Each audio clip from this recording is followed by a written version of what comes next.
Bonjour et bienvenue sur cette nouvelle vidéo de présentation de Réonic où nous allons voir comment réaliser en 3D un toit à deux pans. Donc au niveau de ma planification, je viens toujours ici démarrer mon projet, activer la planification 3D à cet endroit et on se rend ici sur planification 3D. Donc une fois arrivé sur cette vue-là, comme d'habitude, mes opérateurs satellitaires sont présents pour que je puisse sélectionner la meilleure image.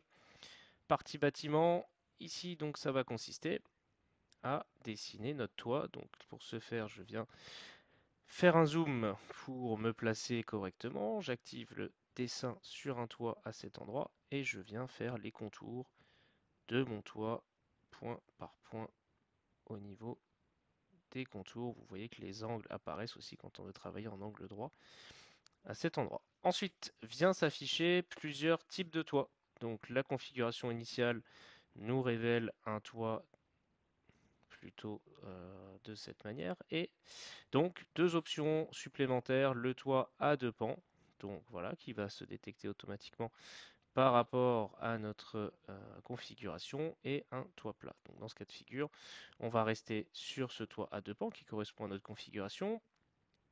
Éventuellement, donc voilà, le traçage a été fait de manière à peu près symétrique sur le toit.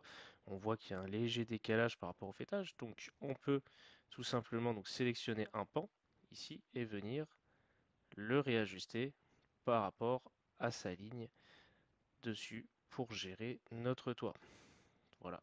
Du coup, vous voyez ensuite que si je clique sur l'ensemble du bâtiment, à droite, j'ai ma gestion ici de mon plan de toiture où je peux gérer également la hauteur, hein, qui va définir la hauteur jusqu'à la gouttière, et les marges qu'on peut prendre donc sur les contours, faîtage, arête, etc. Le surplomb de toit qui correspond, donc si le toit va dépasser, hein, par exemple de cette manière, si je mets 60 cm, on voit du coup voilà la surface ici.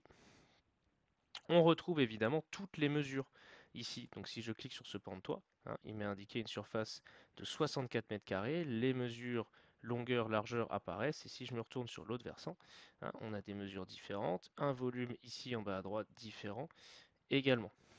Voilà. Et enfin, vous pouvez également gérer les degrés d'inclinaison évidemment de cette toiture. Donc ici elle est à 30 degrés. Si je veux la rehausser, on peut mettre du 40 degrés. Voilà. Donc la gestion est faite. Alors il aurait été plus adéquat de modifier ça avant de bouger la ligne au milieu. Mais donc voilà, tout le réglage de votre toit se fait à droite. Comme d'habitude, vous pouvez ajouter également les zones d'exclusion, ou comme ici il y avait une cheminée, je peux très bien dessiner euh, une cheminée. Donc il me suffit de sélectionner le bâtiment, ajouter la cheminée, dessiner le contour de ma cheminée. Voilà, de cette manière, quand je rebascule sur cette vision-là, voilà, on voit du coup la cheminée. On peut toujours déterminer sa hauteur également. Voilà, c'est peut-être un peu trop. Voilà, admettons qu'elle fasse 1,50 m. Voilà comment elle va dépasser de mon dessin. Je peux bouger cette cheminée, je peux lui redéfinir son angle. Voilà, je peux tourner autour pour voir comment elle est. Je peux dupliquer les composants, en tout cas les exclusions, pardon, sur mes dessins. Voilà, donc voilà comment gérer votre préparation de bâtiment pour un pan, un double pan. Voilà. Sur cette vision, vous savez tout désormais. Donc merci d'avoir suivi cette vidéo et je vous dis à bientôt sur Réonic.